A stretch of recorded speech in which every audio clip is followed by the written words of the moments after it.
نوتدونی اولین فروشگاه نوت موسیقی در ایران.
سلام دوست من، شما پیشنمایش این آموزش رو مشاهده کردید.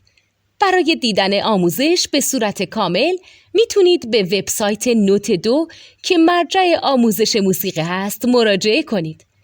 همچنین برای تهیه نوت موسیقی مرتبط با این آموزش هم میتونید به وبسایت نوتدونی که بزرگترین آرشیو نوت موسیقی در ایران هست مراجعه کنید.